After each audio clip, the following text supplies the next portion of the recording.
आज हम पढ़ेंगे is matter around us pure. तो आ गए आप। आज का हमारा चैप्टर है is matter around us pure. इस चैप्टर का नाम ही एक क्वेश्चन है। ये चैप्टर पूछ रहा है कि हमारे आसपास जो भी चीज़ है क्या वो प्योर है। तो हमें पता कैसे चलेगा कि कोई चीज़ प्योर है या इम्प्योर है। तो पहले समझते हैं कि प्योर चीज़ क्या होती है। तो ऐसी सब्सटेंस जो एक तरह के पार्टिकल से बनी हुई है उसे हम प्योर सब्सटेंस कहेंगे। जैसे हमारे पास ये कॉपर का पीस है, ये कॉपर का पीस है यानी ये कॉपर के पार्टिकल से बना हुआ है। ये सिर्फ और सिर्फ कॉपर के पार्टिकल से ही बना हुआ है, तब इसे हम कहेंगे प्योर। एंड अगर हम वाटर ले, वाटर होता है H2O, तो वाटर भी एक प्योर सब्सटेंस है क्योंकि वाटर सिर्फ और सिर्फ H2O के पार्टिकल से बना हुआ है। अब ये जो पूरा H2O है ये एक पार्टिकल है। ऐसे ही बहुत सारे पार्टिकल से वाटर बना हुआ होता है। तो वाटर के अंदर सिर्फ और सिर्फ एक तरह के पार्टिकल्स है, तो वाटर एक प्योर सब्सटेंस है। एंड अगर इस वाटर के अंदर हम नमक मिला दें तो अब इस वाटर के अंदर दो तरह के पार्टिकल्स हो गए, तो अब ये प्योर नहीं रहा, ये इम्प्योर हो गया। तो ऐसी सब्सटेंसेस जो अलग अलग तरह के पार्टिकल से बनी हुई होती है उन्हें हम इम्प्योर सब्सटेंस कहते हैं। जैसे ये पानी के अंदर नमक, तो जो चीज़ एक तरह के पार्टिकल से बनी हुई है उसे हम प्योर सब्सटेंस कहेंगे। जो अलग अलग तरह के पार्टिकल से बनी हुई है उसे हम इम्प्योर सब्सटेंस कहेंगे। तो अब प्योर की भी दो टाइप्स हैं। एक होते हैं एलिमेंट्स। एलिमेंट क्या हुआ, जैसे मैंने तुम्हें जो कॉपर का एग्जाम्पल दिया था, तो जो कॉपर बना हुआ है ये छोटे छोटे पार्टिकल से बना हुआ है। ये पार्टिकल सिर्फ और सिर्फ कॉपर के ही पार्टिकल है। तो इस छोटे से पार्टिकल को हम कहते हैं एटम। तो एलिमेंट वो चीज़ है जो सिर्फ और सिर्फ एक तरह के एटम से बनी हुई है। एंड इसके एग्जाम्पल्स हो गए कॉपर, आयरन, ऑक्सीजन। कॉपर बना हुआ होगा कॉपर एटम से, आयरन बना हुआ होगा आयरन एटम से, ऑक्सीजन बनी हुई होगी ऑक्सीजन एटम से। तो ये सारी चीज़ें एक तरह के एटम से ही बनी हुई है, तो इन्हें हम कहेंगे elements. And second type of pure substance है कंपाउंड्स। तो जैसे वाटर, वाटर बना हुआ होता है H2O से। H2O एक पूरा पार्टिकल है एंड इस पार्टिकल के अंदर दो H है। H यानी हाइड्रोजन एंड एक ऑक्सीजन है, यानी एक पार्टिकल दो हाइड्रोजन एटम्स एंड एक ऑक्सीजन एटम से मिलके बना हुआ है, तो इसे हम कहेंगे कंपाउंड। तो अब तुम कहोगे थोड़ी देर पहले हमने पढ़ा था कि अगर कोई चीज़ दो तरह के पार्टिकल से बनी हुई है तो उसे हम इम्प्योर सब्सटेंस कहेंगे। तो इस हिसाब से तो वाटर भी इम्प्योर होना चाहिए क्योंकि ये हाइड्रोजन एंड ऑक्सीजन से मिलके बना हुआ है। तो ये प्योर क्यों है? तो ये प्योर इसलिए है क्योंकि जो हाइड्रोजन एंड ऑक्सीजन का रेशियो है वो हमेशा फिक्स रहेगा। हमेशा हमें दो हाइड्रोजन एंड एक ऑक्सीजन ही मिलेगा। तो ऐसी सब्सटेंसेस जो दो या दो से ज़्यादा चीज़ों से मिलके बनी हुई है एंड उन चीज़ों का रेशियो हमेशा फिक्स रहता है, उन्हें हम कंपाउंड्स कहते हैं। जैसे वाटर हाइड्रोजन एंड ऑक्सीजन को मिलाने से बना है एंड हाइड्रोजन एंड ऑक्सीजन का रेशियो हमेशा फिक्स रहेगा 2:1। तो ऐसी चीज़ों को हम कहते हैं कंपाउंड्स। जैसे एग्जाम्पल हो गया वाटर, वाटर यानी H2O, कार्बन डाइऑक्साइड जो होती है CO2। कार्बन डाइऑक्साइड एक कार्बन एंड दो ऑक्सीजन को मिलाने पे बनी है, तो ये एक प्योर सब्सटेंस है। तो ये होगी प्योर सब्सटेंसेस। अब देखते हैं इम्प्योर सब्सटेंसेस को। तो अगर मेरे पास कोई प्योर सब्सटेंस है जैसे वाटर एंड अगर मैं इसके अंदर कोई दूसरी सब्सटेंस ऐड कर दूं तो ये एक इम्प्योर चीज़ बन जाएगी। जैसे मैंने वाटर के अंदर शुगर को ऐड कर दिया तो ये एक इम्प्योर चीज़ बन गई। एंड वाटर को हमने इम्प्योर बनाया कैसे? शुगर को मिक्स करके। तो हम कह सकते हैं कि जो इम्प्योर चीज़ें होती हैं वो मिक्सचर होती हैं। जैसे ये वाटर एंड शुगर का मिक्सचर है तो ये एक इम्प्योर चीज़ है। तो इम्प्योर चीज़ों को हम मिक्सचर्स भी कहते हैं। एंड एक मिक्सचर के अंदर कोई नई चीज़ नहीं बनती। जैसे हमने शुगर एंड वाटर को ऐड करा तो इसके अंदर शुगर एंड वाटर है, दोनों अलग अलग है, इन्हें हम सेपरेट भी कर सकते हैं। तो कोई चीज़ नई नहीं बनी, जैसी चीज़ पहले थी वैसे ही बाद में है। तो एक मिक्सचर के अंदर कोई नई चीज़ नहीं बनती। एंड मिक्सचर दो तरह का होता है, एक होता है होमोजीनियस मिक्सचर, एक होता है हेट्रोजीनियस मिक्सचर। तो जैसे हमारे पास वाटर है, इसके अंदर हमने शुगर ऐड करी एंड इसे अच्छे से मिक्स कर दिया तो ये एक मिक्सचर बन गया। इसके अंदर हम देख सकते हैं कि जो शुगर एंड वाटर के पार्टिकल है वो यूनिफॉर्मली मिक्स्ड है। हर एक जगह वाटर एंड शुगर एक जैसे ही हैं। एंड अगर एक और एग्जांपल ले हम वाटर के अंदर ऑयल का, तो नीचे वाटर के पार्टिकल्स रह जाएंगे एंड ऊपर ऑयल फ्लोट करेगा। तो इसके अंदर ऑयल एंड वाटर यूनिफॉर्म नहीं है। ऊपर ऑयल एंड वाटर थोड़े मिक्स्ड है पर नीचे सिर्फ और सिर्फ वाटर है। तो इसकी जो कंपोजिशन है यानी बनावट वो यूनिफॉर्म नहीं है। तो जो पहला वाला मिक्सचर है इसे हम कहते हैं होमोजीनियस मिक्सचर एंड जो दूसरा वाला है इसे हम कहते हैं हेट्रोजीनियस मिक्सचर। तो होमोजीनियस मिक्सचर एक ऐसा मिक्सचर हुआ जिसके अंदर सारी चीज़ें यूनिफॉर्मली मिक्स्ड होती है, जैसे sugar and water uniformly mixed है। एंड हेट्रोजीनियस मिक्सचर एक ऐसा मिक्सचर है जिसके अंदर चीज़ें यूनिफॉर्मली मिक्स नहीं होती। यानी अगर हम इस मिक्सचर को नीचे से देखें तो नीचे ये अलग है, ऊपर ये अलग है, तो ये यूनिफॉर्म नहीं है। तो इसे हम कहते हैं हेट्रोजीनियस मिक्सचर। तो होमोजीनियस मिक्सचर के अंदर हम कोई सेपरेशन बाउंड्री नहीं देख सकते। ऐसा तो कुछ है नहीं कि ऊपर कुछ और है नीचे कुछ और है। तो होमोजीनियस मिक्सचर के अंदर तुम्हें क्या कोई बाउंड्री दिख रही है? नहीं। तो होमोजीनियस मिक्सचर के अंदर कोई भी सेपरेशन बाउंड्री दिखती नहीं है, यानी ऐसी बाउंड्री जो दो चीज़ों को सेपरेट करती है। तो इसके अंदर हमें शुगर एंड वाटर को सेपरेट करने वाली कोई बाउंड्री नहीं दिख रही। पर हेट्रोजीनियस मिक्सचर के अंदर ऑयल एंड वाटर दोनों अलग अलग है एंड इनके बीच में जो लाइन है ये है सेपरेशन बाउंड्री, तो ये विजिबल है। तो हेट्रोजीनियस मिक्सचर के अंदर सेपरेशन बाउंड्री विजिबल होती है। एंड होमोजीनियस मिक्सचर में सिर्फ और सिर्फ एक फेज होता है।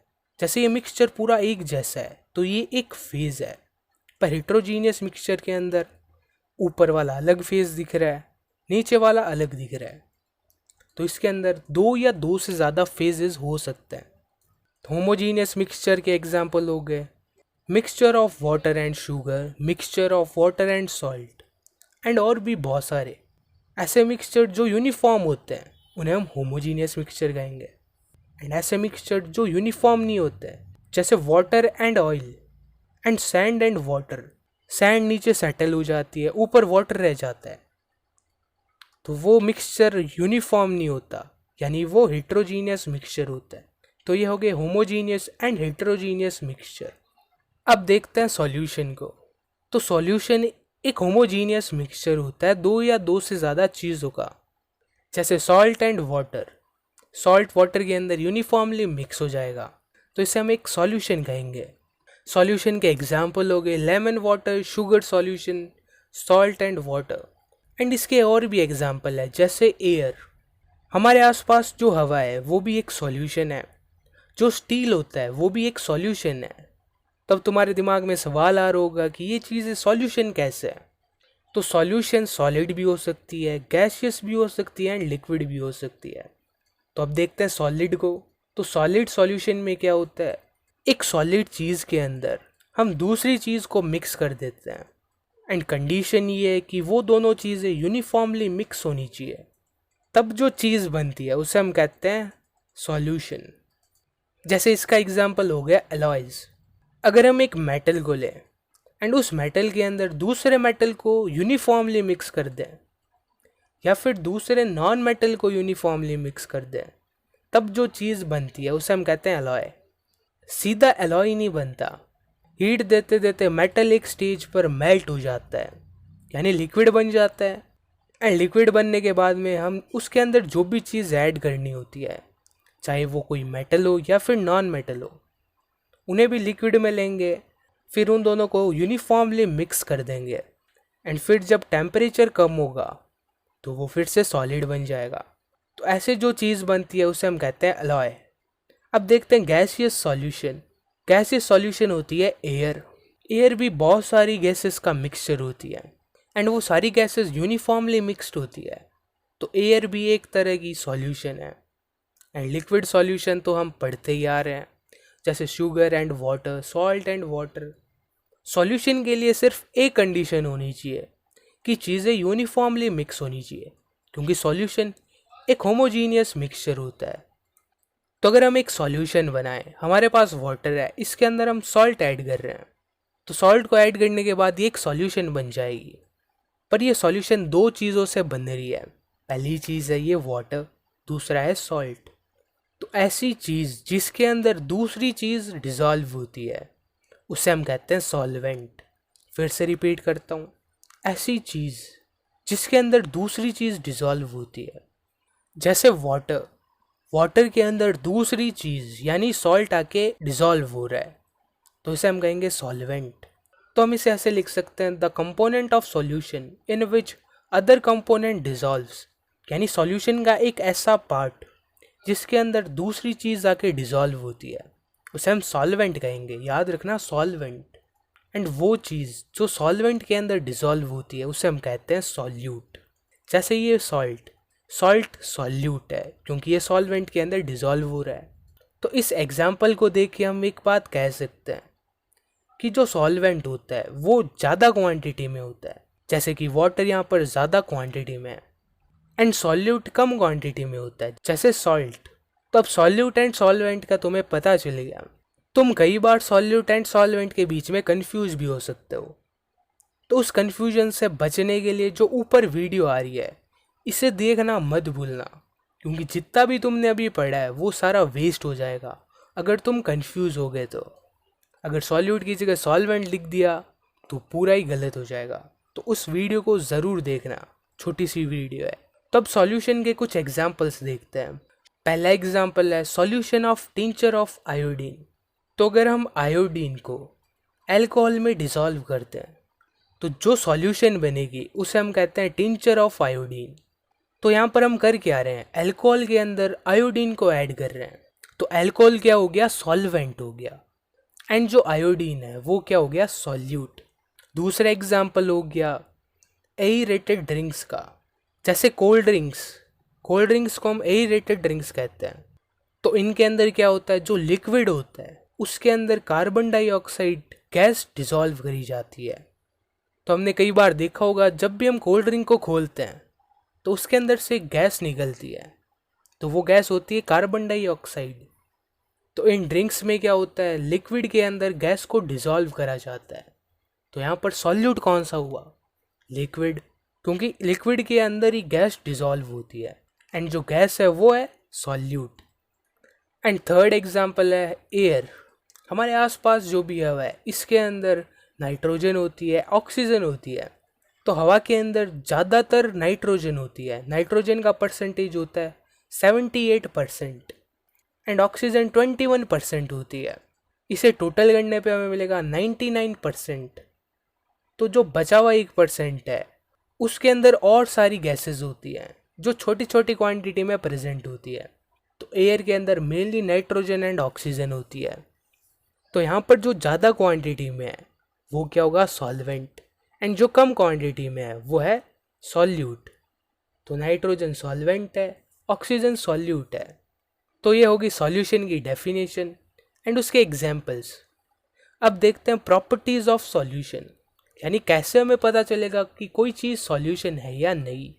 तो पहली बात तो यही है कि सॉल्यूशन एक होमोजीनियस मिक्सचर होता है, यानी सॉल्यूशन के अंदर जो भी चीज़ें हैं वो यूनिफॉर्मली मिक्स्ड होती है। एंड अगर मेरे पास एक सॉल्ट की सॉल्यूशन है वाटर के अंदर, तो इसके अंदर सॉल्ट एंड वाटर मिक्स्ड है, तो इस सॉल्यूशन के पार्टिकल्स हम देख थोड़ी सकते हैं। ऐसे हम थोड़ी देख सकते हैं कि ये वाटर पार्टिकल्स है, ये सॉल्ट पार्टिकल्स हैं। ऐसा तो हम देख नहीं सकते। क्यों नहीं देख सकते, क्योंकि जो पार्टिकल्स होते हैं वो बहुत छोटे होते हैं, उन्हें हम बिना किसी माइक्रोस्कोप के देख नहीं सकते, यानी सीधी आंख से नहीं देख सकते। अगर वाटर के अंदर पत्थर को हम डिसॉल्व कर दें तो उन पत्थर को हम देख सकते हैं। तो अगर हम किसी सॉल्यूशन के पार्टिकल्स को अलग अलग देख सकते हैं, यानी सॉल्यूट को अलग एंड सॉल्वेंट को अलग, तब वो कोई सॉल्यूशन नहीं है। यानी जो पत्थर एंड वाटर का मिक्सचर है वो एक सॉल्यूशन नहीं है, पर जो सॉल्ट एंड वाटर का मिक्सचर है वो एक सॉल्यूशन है। तो ये पार्टिकल्स बहुत छोटे होते हैं, इनका साइज 1 नैनोमीटर से भी कम होता है। 1 नैनोमीटर 10⁻⁹ मीटर के बराबर होता है। तो ये पार्टिकल्स बहुत छोटे होते हैं। अब एक नई चीज़ को समझते हैं। तो अगर किसी चीज़ से लाइट निकल रही है एंड उस लाइट के पाथ के बीच में कोई पार्टिकल है, तो ये लाइट आएगी, इस पार्टिकल से टकराएगी। लाइट पार्टिकल से टकराई तो ये पार्टिकल क्या करेगा, इस लाइट को एब्जॉर्व कर लेगा एंड एब्जॉर्व करने के बाद ये लाइट को स्कैटर करेगा, यानी चमकने लग जाएगा। तो इस फिनोमिना को हम कहते हैं स्कैटरिंग ऑफ लाइट, यानी लाइट आई पार्टिकल के पास, पार्टिकल ने उसे एब्जॉर्व करा एंड फिर जब वो पार्टिकल चमकेगा तब उसे हम कहेंगे स्कैटरिंग। तो ये पार्टिकल बड़ा है, अगर इस पार्टिकल को हम छोटा कर दें तो अब ये पार्टिकल इस लाइट को एब्जॉर्व नहीं कर सकता, तो अगर वो एब्जॉर्व ही नहीं करेगा तो स्कैटर कैसे करेगा। एंड सेम यही चीज़ सॉल्यूशन के पार्टिकल के साथ होती है। सॉल्यूशन के पार्टिकल्स बहुत छोटे होते हैं, तो क्योंकि वो छोटे होते हैं तो वो लाइट को स्कैटर नहीं कर पाते हैं। तो हम कह सकते हैं because of small size they can't scatter beam of light. तो अब ये बीम ऑफ लाइट क्या है, तो अगर किसी सोर्स से लाइट निकल रही है तो उस सोर्स से बहुत सारी लाइट की रेज निकलेगी, उन बहुत सारी रेज को हम कहते हैं बीम, यानी a group of rays is known as beam. ऐसा तो है नहीं कि एक ही रे सॉल्यूशन से टकराएगी, सॉल्यूशन से बहुत सारी रेज टकराएंगी, उन सारी रेज को एक साथ हम कहते हैं बीम ऑफ लाइट। तो सॉल्यूशन के पार्टिकल्स इतने छोटे होते हैं कि वो लाइट को स्कैटर नहीं कर पाते हैं। एंड अगर हम एक सॉल्यूशन को ले उसे फिल्टर पेपर से पास कराएं तो उस सॉल्यूशन का जो सॉल्यूट है वो फिल्टर पेपर से पास हो जाएगा। जैसे हमारे पास एक सॉल्यूशन है शुगर एंड वाटर की, तो शुगर है यहाँ पे सॉल्यूट, वाटर है सॉल्वेंट। एंड अगर इस सॉल्यूशन को फिल्टर पेपर से पास कराया जाए यानी फिल्ट्रेशन कराया जाए तो शुगर फिल्टर थोड़ी हो जाएगी, शुगर वाटर के साथ ही फिल्टर पेपर से पास हो जाएगी।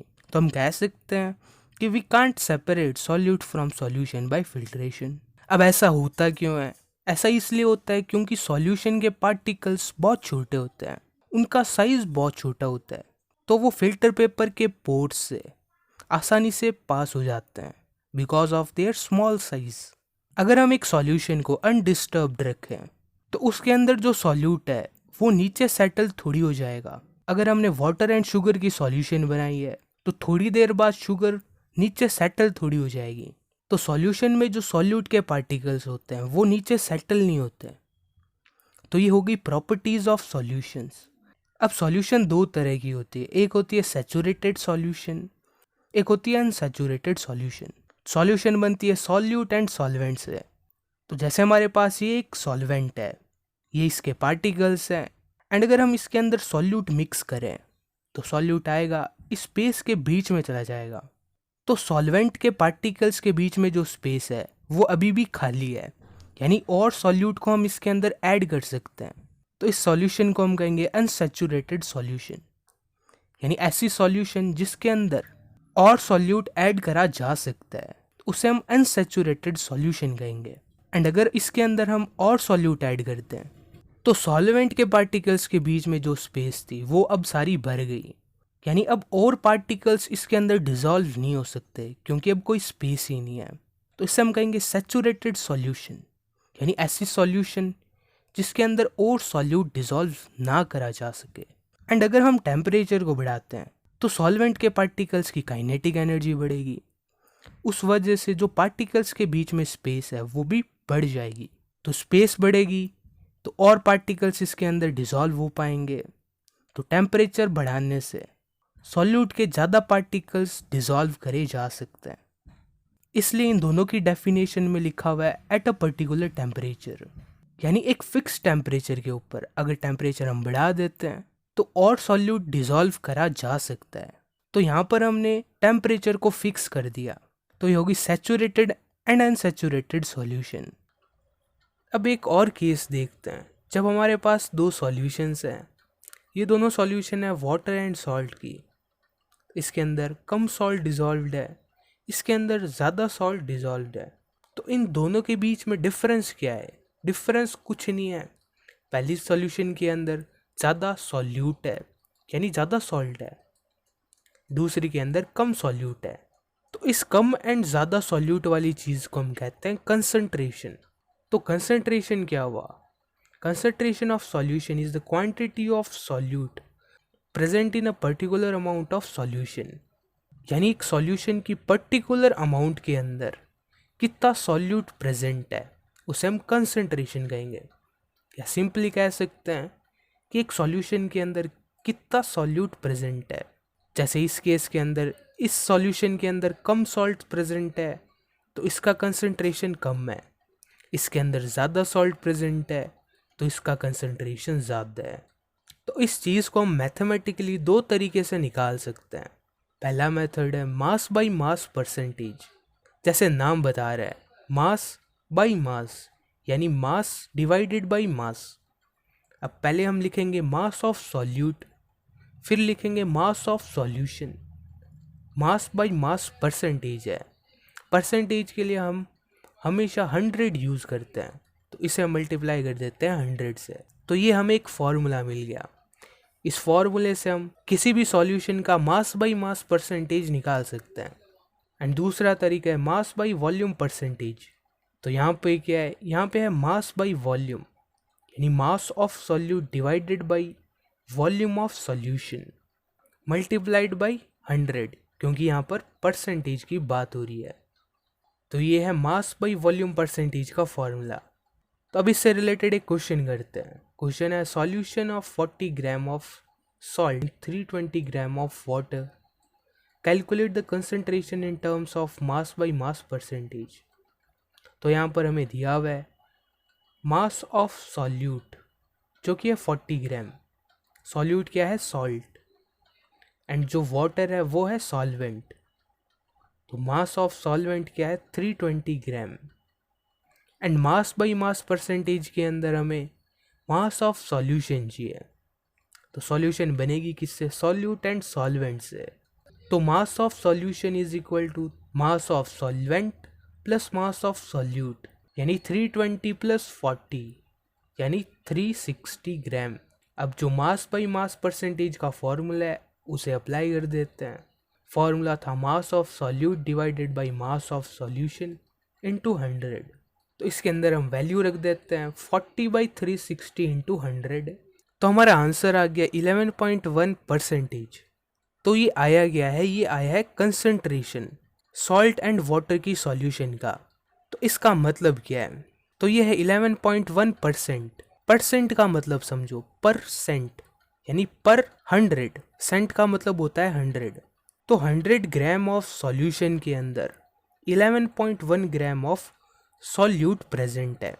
यानी अगर हम इससे 100 ग्राम ऑफ सॉल्यूशन निकालें तो इस सॉल्यूशन के अंदर 11.1 ग्राम ऑफ सॉल्यूट होगा, यानी 11.1 ग्राम ऑफ सॉल्ट इसके अंदर है।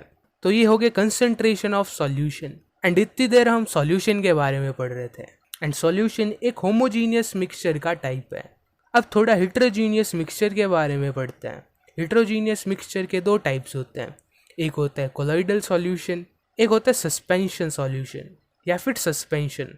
ये दोनों हेट्रोजीनियस मिक्सचर के टाइप्स हैं। तो जो सॉल्यूशन के पार्टिकल्स होते हैं वो बहुत छोटे होते हैं। सॉल्यूशन के पार्टिकल से थोड़े बड़े पार्टिकल्स होते हैं कोलॉइडल के, उससे बड़े पार्टिकल्स होते हैं सस्पेंशन के। तो particles of colloidal solution are very small and suspension के लिए particles are larger than colloidal solution. इसका अगर मैं तुम्हें एक एग्जांपल दूं तो कोलॉइडल सॉल्यूशन का एग्जांपल है मिल्क एंड सस्पेंशन सॉल्यूशन का एग्जांपल है मडी वाटर। तो मिल्क के जो पार्टिकल्स होते हैं वो छोटे होते हैं as compare to particles of muddy water. अगर हम मिल्क को थोड़ी देर बिना डिस्टर्ब करे रख दें तो ऐसा तो होगा नहीं कि पानी पानी ऊपर आ जाएगा एंड और चीज़ें नीचे सेटल हो जाएगी, ऐसा तो होता नहीं है। पर जो सस्पेंशन होते हैं उनमें ये चीज़ होती है।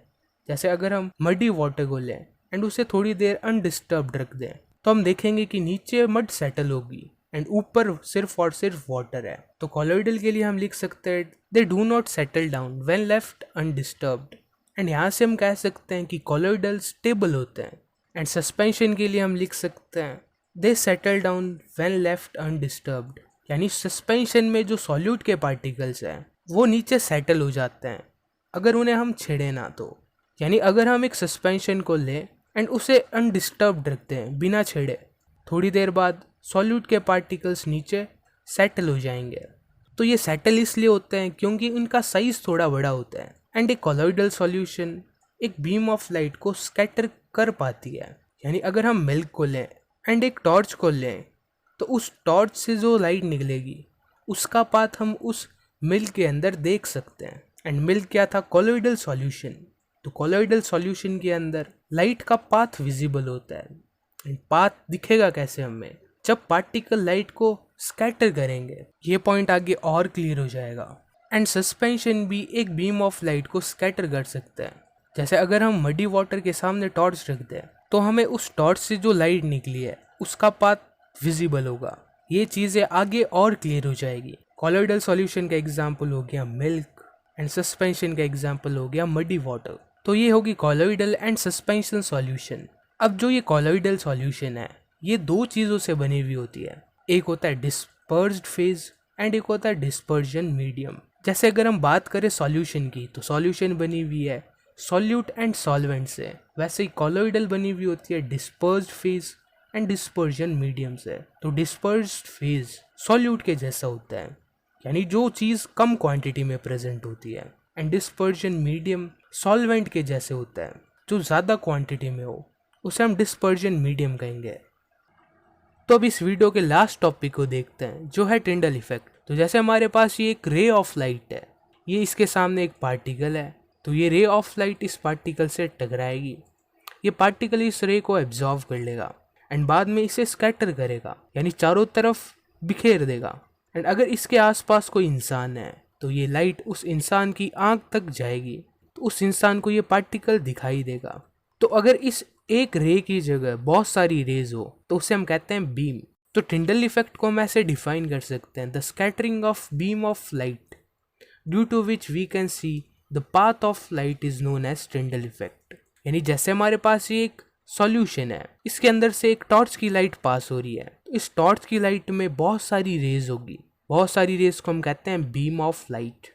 ये बीम ऑफ लाइट पार्टिकल से टकराएगी, पार्टिकल्स उस लाइट को स्कैटर करेंगे तो वो लाइट हमारी आंखों तक आएगी। एंड जब वो आंखों तक आएगी तब हम उन पार्टिकल को चमकता हुआ देख सकेंगे, यानी हमें लाइट का पाथ इस सॉल्यूशन के अंदर विजिबल होगा, हम देख सकते हैं। तो इस फिनोमिना को हम कहते हैं टिंडल इफेक्ट। एक चीज़ के अंदर हमें लाइट का पाथ विजिबल होता है, बस इतना ही है टिंडल इफेक्ट।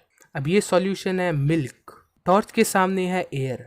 एयर में तो हमें ये चीज़ दिखाई नहीं दे रही, तो क्या एयर में पार्टिकल्स नहीं है? नहीं, एयर में पार्टिकल्स तो हैं पर वो बहुत छोटे हैं। थोड़ी देर पहले हमने पढ़ा था एयर एक तरह की सॉल्यूशन है एंड सॉल्यूशन के पार्टिकल्स बहुत छोटे होते हैं, वो लाइट को स्कैटर नहीं कर पाते। तो एयर के अंदर लाइट स्कैटर नहीं होती, या कह सकते हैं कि सॉल्यूशन में टिंडल इफेक्ट नहीं होता। इसके आगे ये है मिल्क। मिल्क एक कोलोइडल सॉल्यूशन है, ये लाइट को स्कैटर कर सकता है। तो ये टिंडल इफेक्ट शो करता है, क्योंकि कोलोइडल के पार्टिकल्स थोड़े ज़्यादा बड़े होते हैं। एंड इसके आगे अगर हम एक मडी वाटर की सॉल्यूशन रख दें तो मडी वाटर के पार्टिकल्स बहुत बड़े होते हैं, क्योंकि वो एक तरह की सस्पेंशन सॉल्यूशन होती है। तो ये आराम से लाइट को स्कैटर कर पाते हैं एंड हम इनके अंदर टिंडल इफेक्ट देख पाते हैं। तो सॉल्यूशन के अंदर हम टिंडल इफेक्ट नहीं देख सकते, कोलोइडल के अंदर एंड सस्पेंशन के अंदर हम टिंडल इफेक्ट देख सकते हैं। तो ये था इस चैप्टर का फर्स्ट पार्ट। अगले पार्ट में हम बचे हुए चैप्टर को कंप्लीट कर लेंगे, उसका लिंक तुम्हें डिस्क्रिप्शन में मिल जाएगा, तो जल्दी आ जाना।